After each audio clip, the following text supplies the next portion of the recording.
और रुक करेंगे देहरादून से आ रही एक बड़ी जानकारी का। देहरादून से इस वक्त की बड़ी खबर, कोरोना मामलों में बढ़ोतरी के बाद राज्य के अस्पतालों को निर्देश जारी किए गए हैं। संक्रमितों की जांच और सर्विलांस बढ़ाने के आदेश दिए गए हैं। स्वास्थ्य सचिव डॉक्टर आर राजेश कुमार ने ये निर्देश सभी अस्पतालों के लिए जारी किए हैं और केंद्र सरकार ने भी राज्यों को सतर्क रहने के लिए कहा है। आपको बता दें कि कई राज्यों में फिर से कोविड केसेस बढ़ रहे हैं और सभी अस्पताल इसी की वजह से अब एक बार फिर अलर्ट मोड पर आ गए हैं। आपको बता दें कि कोरोना के मामलों में इजाफे के बाद अब उत्तराखंड के अस्पतालों में अलर्ट जारी कर दिया गया है। केंद्र सरकार ने भी सभी राज्यों को अलर्ट रहने के निर्देश दिए हैं और आपको बता दें कि स्वास्थ्य सचिव ने भी सभी अस्पतालों को ये आदेश जारी किए हैं कि अब जो व्यवस्थाएं और इंतजाम हैं वो अस्पताल में ठीक तरह से कर लिए जाएं, क्योंकि कोविड के मामले बढ़ने की वजह से ये इंतजाम होने चाहिए। केंद्र सरकार ने भी राज्यों को सतर्क रहने का आदेश दिया है और कई राज्यों में एक बार फिर से कोविड के केसेस में इजाफा देखने को मिल रहा है। कोरोना मामलों में बढ़ोतरी के बाद उत्तराखंड के अस्पतालों में आदेश जारी किया गया है, जो कोरोना से संक्रमित हैं उन पर नजर रखी जाए और उनको सर्विलांस में रखा जाए। और इसी पर और भी ज्यादा जानकारी के साथ हमारे संवाददाता यशराज आनंद जुड़ गए हैं फोन लाइन पर। यशराज, कोरोना के मामले एक बार फिर से बढ़ रहे हैं, किस तरह के इंतजाम अब अस्पतालों में देखने को मिल रहे हैं? जी बिल्कुल, देश के कई राज्यों में कोरोना के JN1 वेरिएंट के मामले बढ़ने के बाद केंद्र सरकार ने सभी राज्यों को सर्विलांस बढ़ाने के निर्देश दिए। उसी को देखते हुए केंद्र सरकार की ओर से जारी एडवाइजरी और गाइडलाइन के बाद स्थानीय सरकार भी अलर्ट मोड पर आ चुकी है। वहीं प्रदेश भर के सभी अस्पतालों को संक्रमितों की जांच करने के सख्त निर्देश दिए गए हैं। इसी के साथ ही प्रदेश भर में सर्विलांस बढ़ाने के भी निर्देश मुख्यमंत्री पुष्कर सिंह धामी के द्वारा दिया गया है। और मैं इससे पहले मैं बताना चाह रहा हूँ कि उत्तराखंड का जो सबसे बड़ा सरकारी अस्पताल है वो दून अस्पताल है। दून अस्पताल में भी कोरोना के कुछ वेरिएंट देखने को मिले हैं, कुछ मरीज देखने को मिले हैं।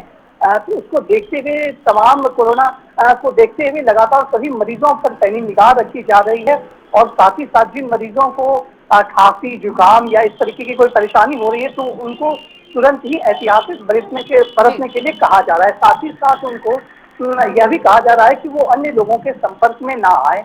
दूसरी सबसे बड़ी बात है, जैसा कोरोना काल में मास्क को अनिवार्य किया गया था तो धीरे धीरे राज्य सरकार की ओर से और धीरे धीरे प्रशासन, खास करके अस्पताल प्रशासन की ओर से यह भी गाइडलाइन जारी किया जा रहा है कि वे जो है मास्क का उपयोग करें और पब्लिक प्लेस में जब भी आए तो मास्क पहन करके ही आए ताकि लोग उससे प्रभावित ना हो।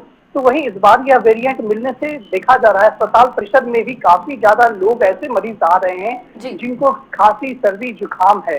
साथ ही साथ गर्मी का भी सीजन चल रहा है तो आज अब मरीजों में एक और संक्रमण की संख्या बढ़ते जा रही है कि बुखार के साथ साथ खांसी, सर्दी, जुकाम भी हो रहा है। तो यह दो वेरिएंट है, एक तो खांसी सर्दी होना यह ठंड का है वेरिएंट और बुखार होना वो गर्मी का, लेकिन दोनों एक ही व्यक्ति के पास हो रहा है, वो भी गर्मी के समय में। तो यह भी अपने आप में एक बहुत बड़ी बात है। और वहीं यदि आप बात करें तो एशियाई देशों के साथ ही भारत के कई राज्यों में भी कोविड के मामले बढ़ गए हैं। तो कोविड के मामले को बढ़ते हुए मुंबई की भी यदि बात करें तो मुंबई में भी जैसा कि जानकारी है कि 2 लोगों की मौत कोरोना से हो गई थी। तो उसी तरीके से उत्तराखंड में भी सरकार जो है इससे निपटने के लिए पूरी तैयारियां कर रही है।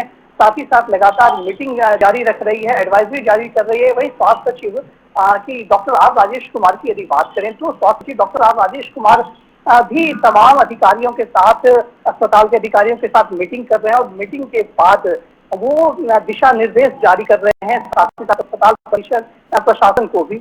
वहीं यदि दून अस्पताल की यदि बात करें प्राचार्य और मेडिकल कॉलेज की प्राचार्य की यदि बात करें डॉक्टर गीता जैन की, तो वो भी एडवाइजरी जारी करते हुए सख्त निर्देश दे रही है कि अस्पताल प्रशासन इस मास्क को और जो भी मरीज इस तरीके के आते हैं उनको अलग से रखा जाए और साथ ही साथ जो मरीज जिनको काफी दिनों से करीब 1 सप्ताह से अधिक समय से खांसी, सर्दी, जुकाम लगी हुई है तो वो जो है उनको घर पर भी रखा जाए और यदि वो अस्पताल परिसर में आते हैं तो उनके लिए अलग से व्यवस्था की जाए ताकि अन्य मरीज उससे संक्रमित ना हो सके। इसी को देखते हुए यदि बात करें एमएस की, तो एमएस के द्वारा भी यह गाइडलाइन जारी किया गया है कि अस्पताल परिसर में जो भी व्यक्ति आते हैं वो अपना अपना अपना ख्याल सबसे बेहतर तरीके से रखें और आपसी डिस्टेंस मेंटेन करें। यानी कि कोरोना के समय जिस प्रकार से डिस्टेंस मेंटेन करने को कहा गया था, गाइडलाइन जारी की गई थी, अभी ठीक है। गाइडलाइन तो नहीं जारी की गई है, लेकिन हाँ, लोगों से एहतियात बरतने के तर्ज पर यह कहा जा रहा है कि वो एहतियात बरतें और जितना पॉसिबल हो ऐसे ठीक है, खांसी चलिए यशराज आनंद, बहुत शुक्रिया आपका जुड़ने के लिए और ये जानकारी हमारे साथ साझा करने के लिए।